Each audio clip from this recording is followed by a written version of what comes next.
These people had one thing in common. They knew they had it in themselves. They knew they could be something beyond where they were.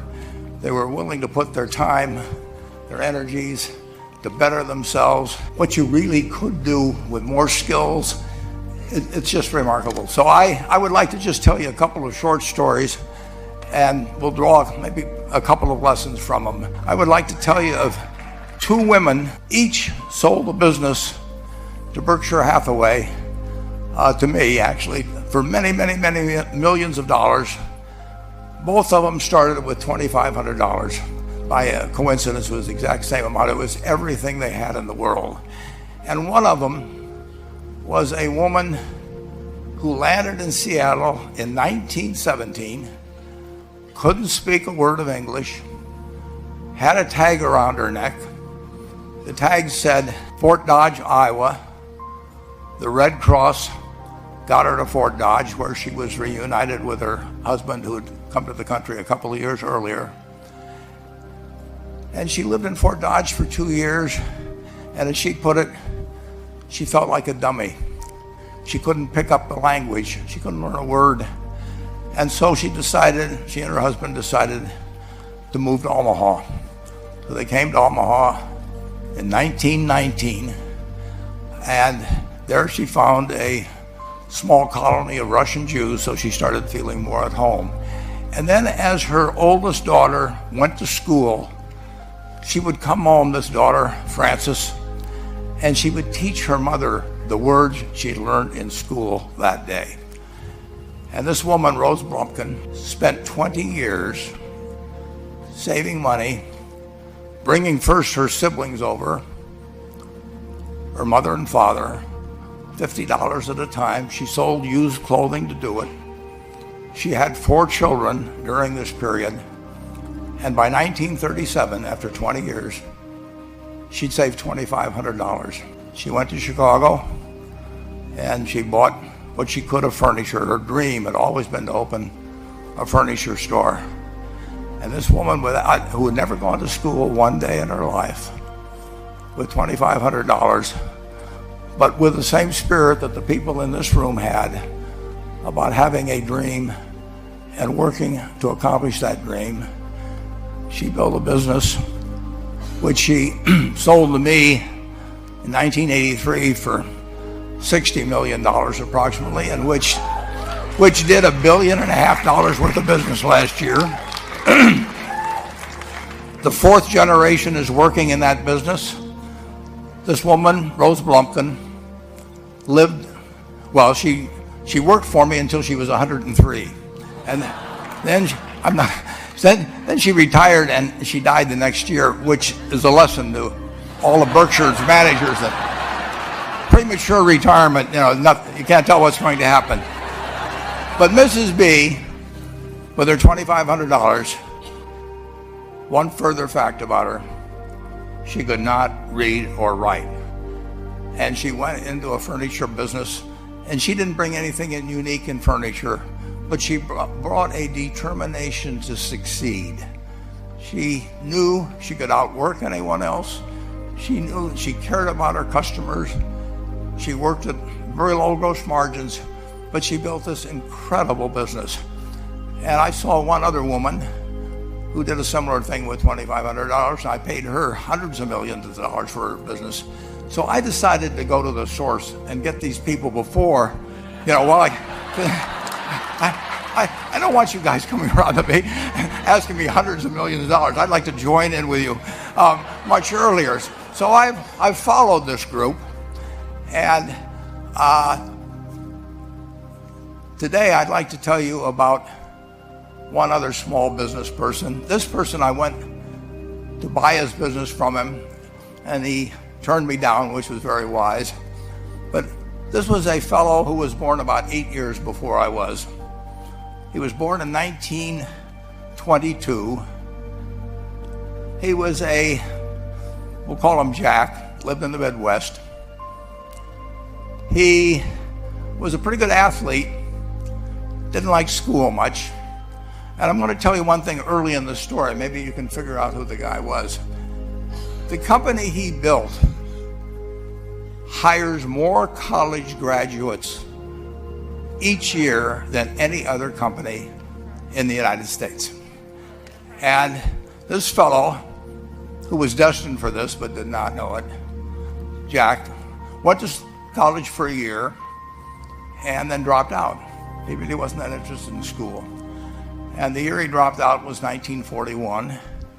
And when the United States became under attack, he went down to the Army Air Force recruiting station, volunteered, and they turned him down because he had hay fever.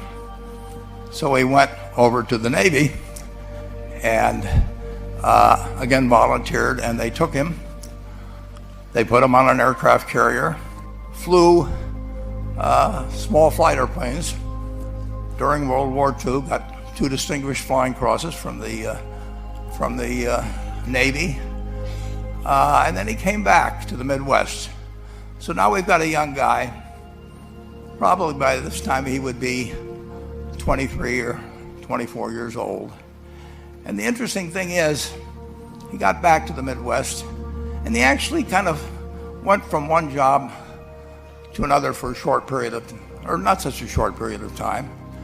And he finally became a used car salesman at a Cadillac dealership in St. Louis, Missouri. And at age 35, having moved up in the organization, the sales organization, he said to his boss, could I go into car leasing business with you? The boss said, well, if you'll cut your salary in half and you'll come up with, I think it was $25,000, which he borrowed, we can become partners in a car leasing company. So my friend Jack started at age 35 in the car leasing business. And he had 7 cars. It was pretty slow. In fact, one of the things he did was whenever the phone rang, he let it ring 3 or 4 times so people would think that he was very busy answering other phones. And of course, it was the only call he was going to get all day. So his first venture was okay, but it wasn't really going to go anyplace. And there's a lesson in this for all of us. At age 40, he decided, with 17 vehicles, 17 cars, he was going to go into competition in the rent-a-car business. So now he's taking on Hertz and Avis and National and people like that who have hundreds and hundreds of thousands of cars, and he's got 17 cars, and his cars aren't any different than theirs. I mean, he's buying them from General Motors or Ford or Chrysler, and he can't get the airport locations. Those companies have them all sold up. But he was determined that he would basically offer the customer, can't offer him a different car, but he can offer them friendlier service than they've ever seen. And so he started a company. He named it after the battleship that he'd flown from in the Pacific, which was the USS Enterprise. And he died about a year and a half ago. But when he died, his rent-a-car company, starting with those 17 cars, was worth more than Hertz and Avis and all the rest of the rental cars put together. The man's name was Jack Taylor, and his son, Andy Taylor, is a good friend of mine, runs the business now. A grandchild is in the business. There'll probably be a 4th generation along the line. So this man, in the United States, he didn't invent artificial intelligence. You know, he didn't do anything that, just like Mrs. B selling furniture, I mean, that any one of us could have entered those businesses.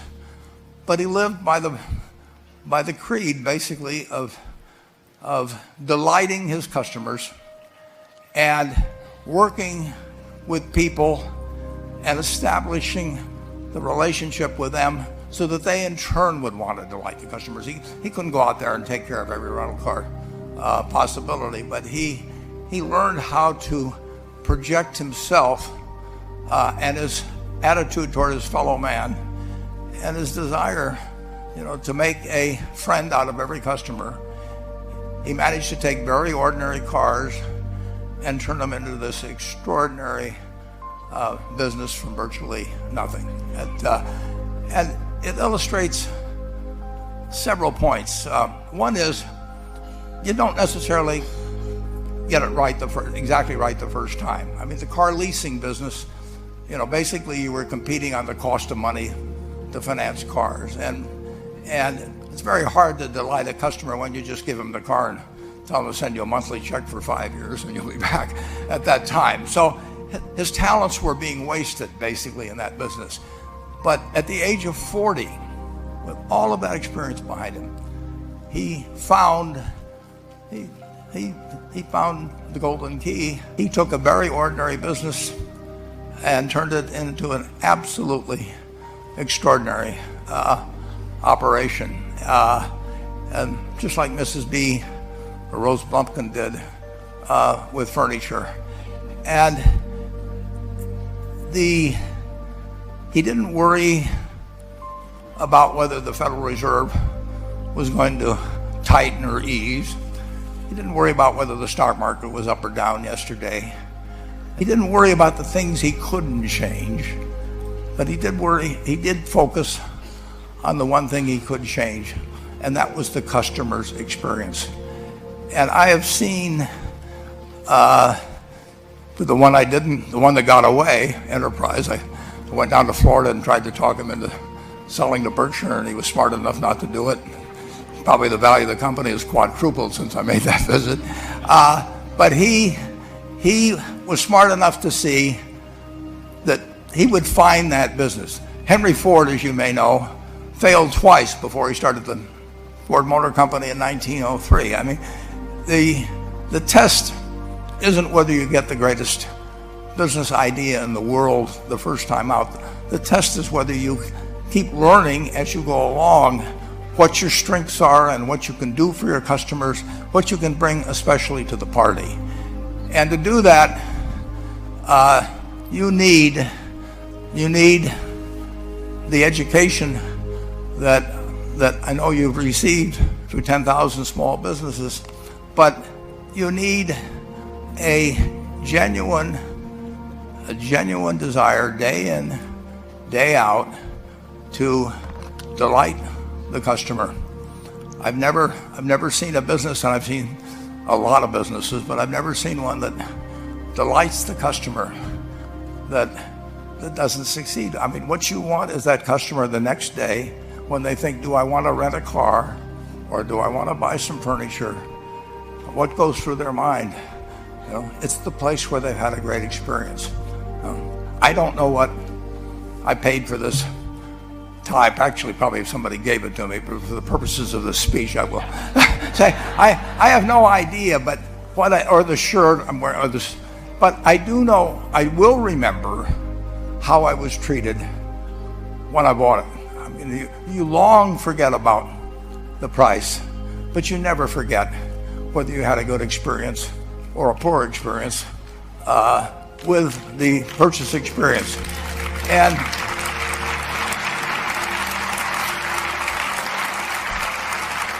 you'll have a hard time finding a person that's had a wonderful experience, a delighted experience in purchasing anything that isn't going to come back.